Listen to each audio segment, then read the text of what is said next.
Hey guys, before we get started, if you enjoy these stories, then please like and subscribe as it will greatly support and help me push out more of these videos.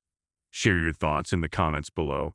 I would love to know what you guys think and I will be replying to each and every one of you. Thank you.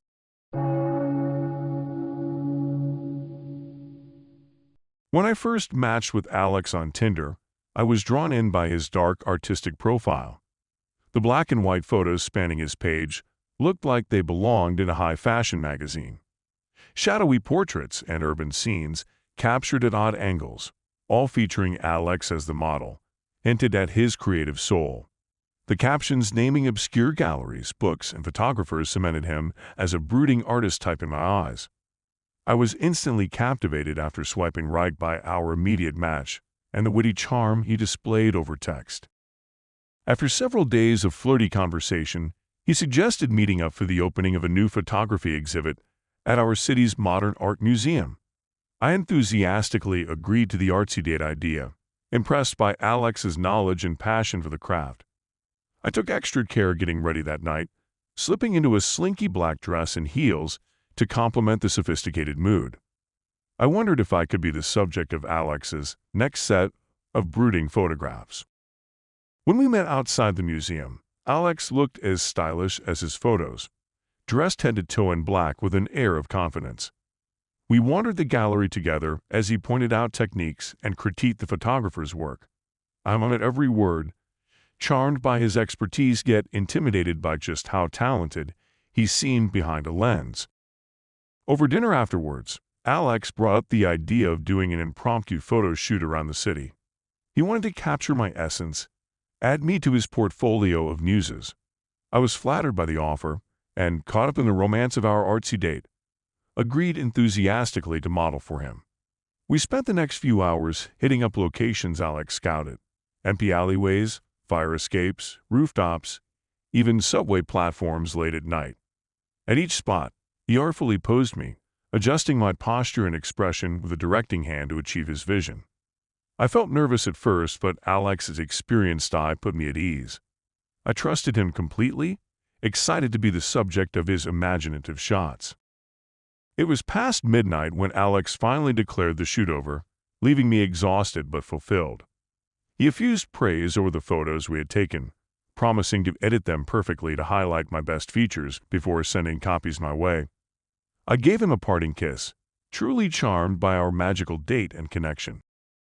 In the days after, though, I didn't hear anything from Alex. No photos arrived in my inbox despite his promise.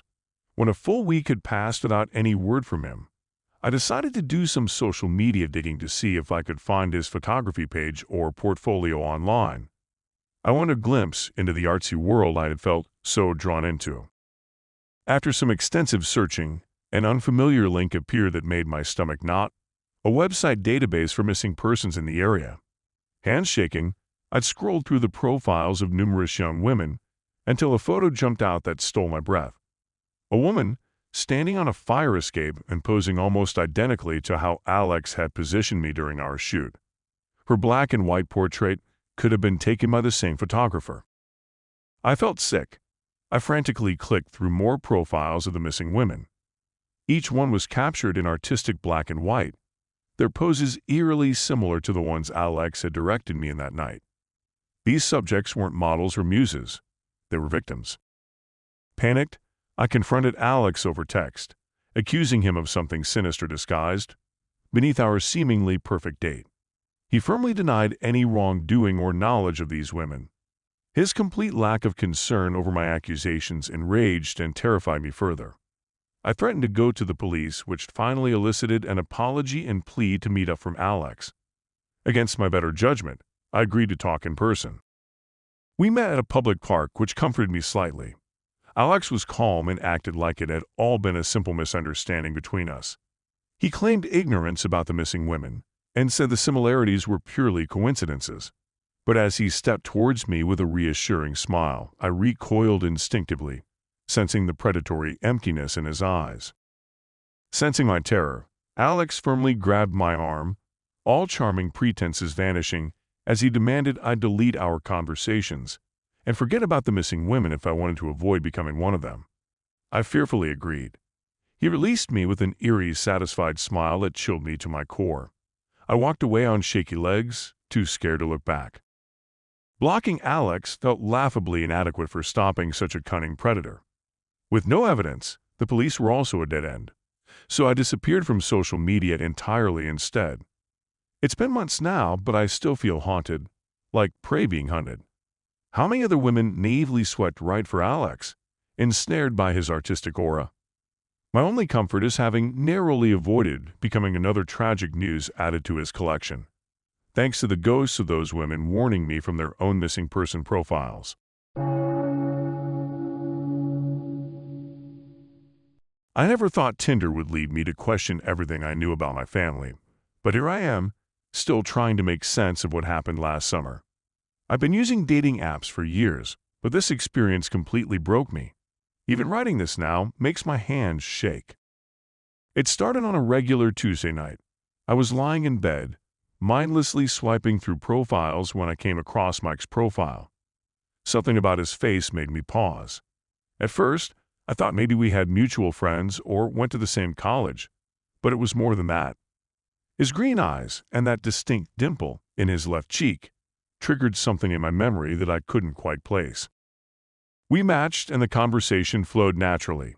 He was funny, seemed normal, and worked as an engineer downtown. After chatting for a few days, we decided to meet at this trendy bar called the Rustic for drinks. That's when everything started getting weird. The moment I walked into the bar, my blood ran cold. Sitting there was basically a male version of my long-lost sister, Sarah. We'd been separated 20 years ago when our parents divorced. Mom took me, Dad took her, and they moved to opposite sides of the country. I was 7, she was 5, and I hadn't seen or heard from them since. I'd almost turned around and left, but he'd already spotted me. Walking to that table felt like moving through molasses. Up close, the resemblance was even more striking. The same way of tucking hair behind the ear, the same slight head tilt when listening. It was uncanny. Throughout the date, I tried to act normal while sneaking in questions about his background. He said he grew up in California, which is where my dad and Sarah had moved. But when I asked about siblings, he claimed to be an only child. His voice changed, though, becoming tense and higher-pitched. Classic lying tell. The whole time, he kept giving me these intense looks, like he was trying to solve a puzzle. He'd stop mid-sentence sometimes, just staring at me with those familiar green eyes. Then he started asking weirdly specific questions about my childhood. What neighborhood I grew up in, what elementary school I went to, if I remembered any special toys from when I was little. The real kicker came when he asked if I'd ever broken any valuable family items as a kid. My stomach dropped because immediately I thought about this antique vase Sarah, and I had knocked over playing tag indoors. It was one of my last memories with her. When the date ended, he hugged me before I could step back. Then he whispered, "Take care, kiddo." Sarah's exact words, her special nickname for me even though I was older. I practically ran to my car, hands shaking so bad I could barely get the key in the ignition. Over the next few weeks, things got progressively creepier. I'd spot someone watching me outside my office building, but they'd disappear when I looked again. At the grocery store, I'd see a figure duck behind shelves. My gym suddenly felt unsafe. Then came the texts from unknown numbers. They referenced specific childhood memories, the secret hideout Sarah, and I had in the backyard the name of our shared imaginary friend. Things nobody else could possibly know. I changed my number twice, but they kept coming. The breaking point was finding an old photograph under my door. It showed Sarah and me on our last Christmas together, sitting under the tree in matching pajamas. On the back was written, "Some things should stay buried." I was about to call the police when my mom finally told me the truth. Sarah and my dad had died in a house fire when she was 8. The official report said they'd been trapped upstairs. There were no survivors. I spent days digging through online records, confirming every detail. Sarah was dead, had been dead for 17 years. I never went back to that bar. I blocked Mike on everything and moved to a different apartment. The texts eventually stopped, but I still haven't figured out who he really was or how he knew those things about my childhood. Sometimes I wonder if grief and guilt can manifest into something physical. something that looks back at you with your dead sister's eyes. Last week, I thought I saw him again, standing outside my new place. Same green eyes, same dimple. But when I blinked, he was gone. Maybe he was never there at all. Maybe none of it was real. But I still have that photo, and sometimes late at night, I swear I can hear someone whisper "kiddo" in the dark.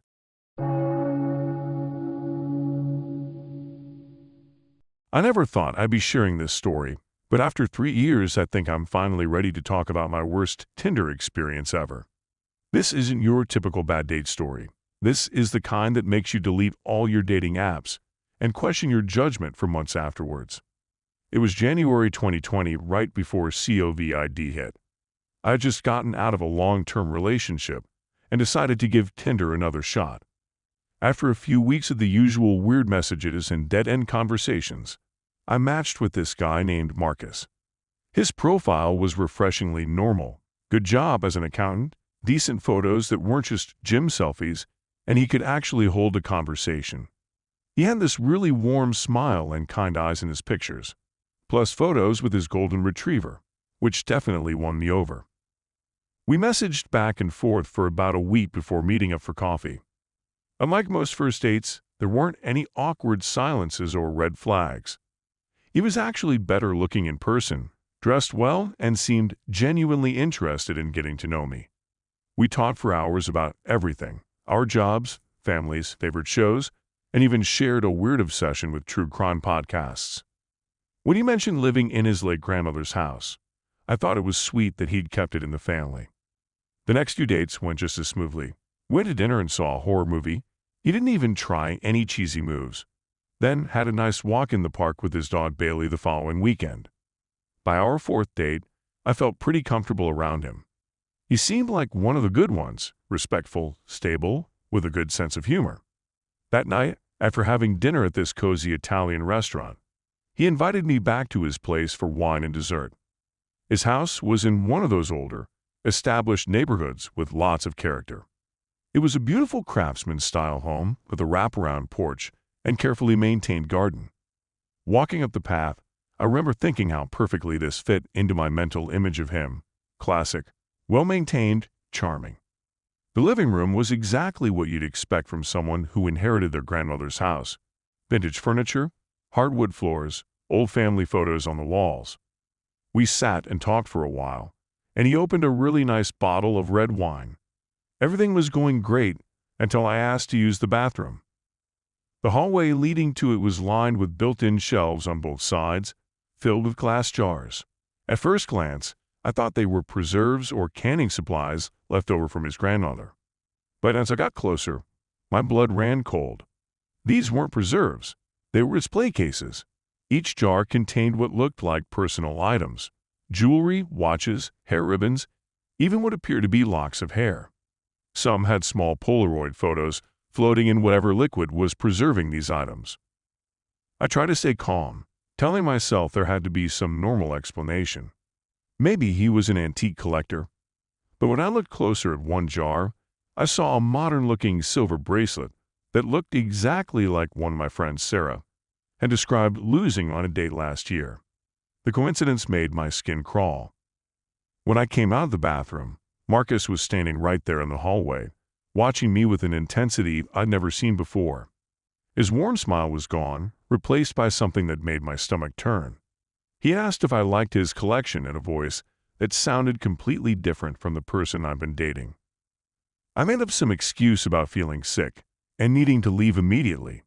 He followed me to the door, trying to convince me to stay, saying he could explain everything. I practically ran to my car, my hands shaking so bad I could barely get my keys in the ignition.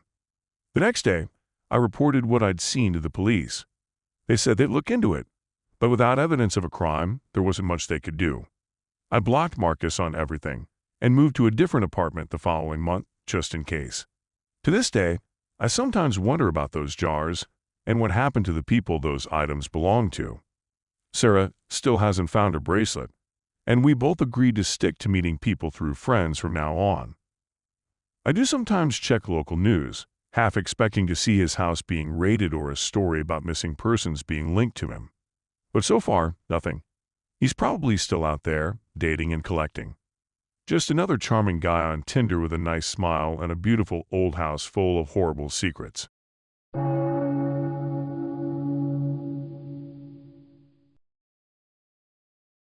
I never thought I'd be sharing this story, but what happened to me on Tinder last winter still keeps me up at night.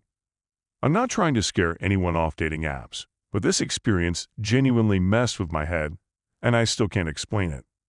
I matched with Sarah one random Tuesday evening. Her profile was refreshingly normal, just a 27-year-old marketing professional with pics of her hiking, hanging with friends, and one really cute shot of her with a golden retriever. Our first conversation kicked off when I commented on her photo at this ramen place I love. She replied immediately, and we ended up chatting for hours about our favorite local restaurants. The connection was instant, and unlike any match I'd had before. We moved from Tinder to texting after just a few days. We'd message constantly throughout the day, sharing stupid memes, swapping stories about our crazy families, discussing our favorite true crime podcasts. She told me about growing up in Seattle with her younger sister Emma, her dreams of opening a boutique marketing agency, and her golden retriever Cooper, who she'd rescued last year. What really got me was how present and engaged she was. Like when I mentioned my mom was having surgery, she followed up days later to ask how it went. Or she'd remember random details about my childhood that I'd mentioned in passing. After 2 weeks of texting, we started having these long phone calls that would stretch late into the night. When she sent me her grandma's secret pasta recipe and I successfully made it, she was so excited she called me right away. We talked for an hour about cooking and our family's food traditions. Everything felt so natural and real. After about 3 weeks of constant communication, we finally made plans to meet. The first couple attempts fell through, once because of a work emergency that her sister needed help moving suddenly. Slightly annoying but not suspicious at the time.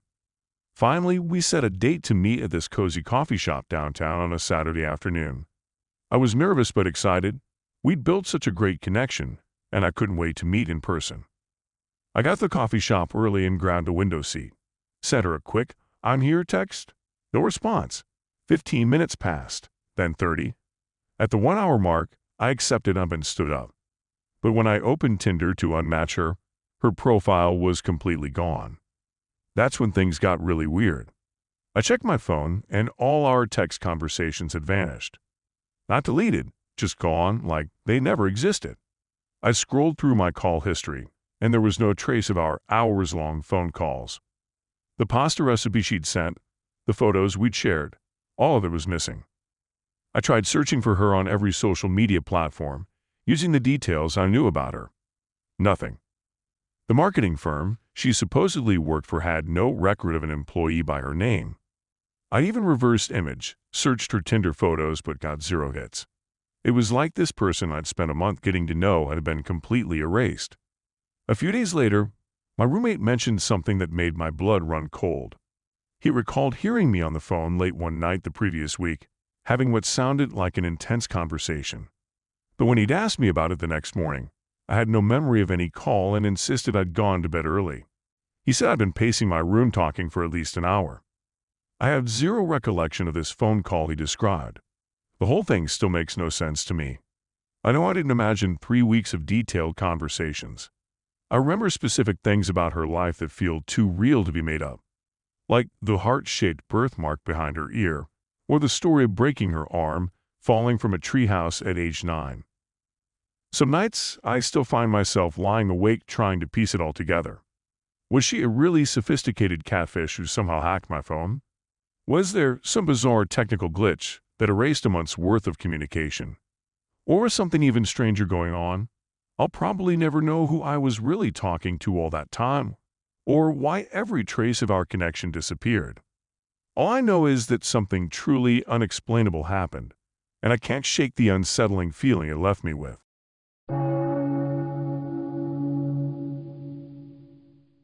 I guess it all started when I finally got sick of sitting around on weekend nights, just thumbing through social media feeds and staring at TV reruns.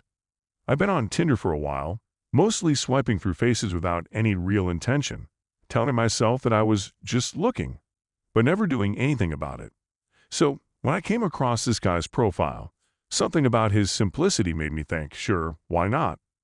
He didn't have a wild bio or a bunch of edgy photos. It was just him in a plain white shirt, a small smile, and some generic hobbies listed. He seemed normal in a boring way, and maybe boring was exactly what I needed after months of chaotic attempts at finding someone interesting. I thought maybe I'd be more comfortable with someone who didn't try so hard. We matched after I swiped right, and we talked in that lazy after-work kind of way. A few messages, back and forth, nothing heavy, just getting a sense of whether this person was sane. He asked where I like to get coffee, and I mentioned a small cafe near my apartment. It was my favorite place because it wasn't trendy or crowded. I remember thinking that if he turned out to be weird, at least I was in my comfort zone. He asked if I'd like to meet there, and I didn't hesitate. I guess I was overdue for taking a small risk. The day of the meetup was unusually warm for the season, and I went early so I could pick a decent table and mentally prepare. I wasn't nervous exactly, but there was always that slight tension in the chest when meeting someone new. He arrived around time, which I appreciated. He had that same white shirt, or at least something similar. Very plain, no brand logo, nothing that would stand out. He sat down across from me, and the first thing I noticed was the way he watched me. It's more of a look at someone, but he had this steady focus, like he was trying to memorize my face. I wrote him off his nerves. Maybe he was just trying too hard to maintain eye contact. But it felt off. Something about his eyes seemed dry, like he hadn't blinked in a while. We settled into that stiff small talk stage. I'd say something about how I liked this place because the coffee was roasted locally. He nodded along but never seemed to break that steady gaze. He mentioned random facts about the neighborhood. At first, I took it as a sign that he did a bit of research. Maybe checked a map before he came. But he knew oddly specific details, like the exact bus route I took to get to work. He casually mentioned something about a toothpaste brand, and without thinking I realized it was the same one I used. I never told him that, never even hinted at it. It was such a weird detail for him to know. My first thought was that maybe I posted a photo on social media that included my bathroom sink or something, but I couldn't remember doing anything like that. I tried not to look spooked, but my heart was doing these weird jumps in my chest. I leaned back, shifted in my chair, and tried to think of an excuse to end the date early. Before I could, he pulled out his phone. He held it like he was checking a message, but the screen faced me long enough for me to notice something. It was filled with pictures of me, some of which looked like they were taken from outside my apartment window. I recognized my living room curtains and the specific angle my lamp cast against them. My blood ran cold. I felt my legs tense under the table. There was no way this could be some weird coincidence. He had photos of me, candid shots from who knows when, and I had never noticed anyone watching me from outside. In that moment, everything slowed down. I realized that the small pieces of odd behavior, his stare, the personal details, were not random quirks. He had clearly been stalking me, not just checking out my profile too many times, but physically showing up at my building and taking photos. It felt like a wave of nausea rushed up in my throat. I wanted to jump out of my chair, run, scream, but all I could manage was to stay calm on the outside. I don't know how I did it. I guess I was in some kind of shock. I decided I needed to leave. I scooted my chair back slowly, said something vague like I had to get going, or maybe I just muttered that I was running late. Actually, I didn't say anything at all. I stood up and walked out, never looking back. I half expected him to follow, but he didn't. At least not right away. I moved so fast my legs hurt. I didn't stop until I was several blocks away, nearly sprinting up the stairs to my apartment. Inside, I locked the door and dropped down on my couch, my heart hammering. For the next hour, I stayed away from the windows. I tried to convince myself that I might have imagined the whole thing, but the details were too clear, and the fear was too real. My mind had raced as I tried to figure out what to do. Should I call the police and tell them this random Tinder guy had pictures of me? What would I even say? I had no proof except what I saw on his phone. Was I sure I saw my apartment in those photos? Could I have been something else? Eventually, I decided to at least report his profile on the app, block him, and go into full paranoid mode, close the blinds, check the locks again, make sure everything was secure. The next morning, After a night of barely any sleep, I woke up feeling drained and anxious. I walked into my kitchen, made coffee, and stared at my phone as if it might hold some answer. I ended up deleting Tinder altogether. That didn't feel like enough, so I looked up his profile name online, just curious if anything would pop up. Nothing. It was like he didn't exist outside that one encounter. Over the next few days, I tried to go about my life as if nothing happened, but I couldn't shake this feeling of being watched. I caught myself peeking through my peephole before leaving my apartment. I took different routes to work. I considered changing my toothpaste brand just out of spite, though that sounded ridiculous. I needed some sense of control. I started sleeping with my phone close to me, and I kept checking outside my window for any sign of movement. Every time I thought I saw a shape or shadow, my heart would freeze. Most of the time, it was nothing. But once, late at night, I saw a figure standing across the street looking straight at my building. I could make out a face, but I had a hunch. I sat there in the dark, too afraid to turn on a light, too afraid to move. Eventually, the figure disappeared. I guess I'd finally realized how naive I'd been. I always thought danger on dating apps would come in an obvious form. Some creep sending gross messages or someone who got aggressive on the first date. Not this slow, quiet infiltration of my personal space. This was so much more unsettling because it was subtle. He never raised his voice, never showed anger. He just observed, collected information, and appeared to delight in the fact that I was unaware of his presence. It was like I was a subject in some private experiment he was running. I ended up talking to a friend about it. Without giving all the details, I said I'd had a weird experience and decided to stay off dating apps for a while. I tried to laugh it off as just another bad date story, but the truth was I couldn't relax. I changed my routine, took a different bus, tried a new coffee shop. For weeks, I looked over my shoulder, and I still do sometimes. I don't know who he really was, or how he found out so much about me before we even met. I don't know if he's moved on to someone else or if he's still around. I never saw him again in person, at least not that I noticed. But the experience rattled me in a way I can't fully shake.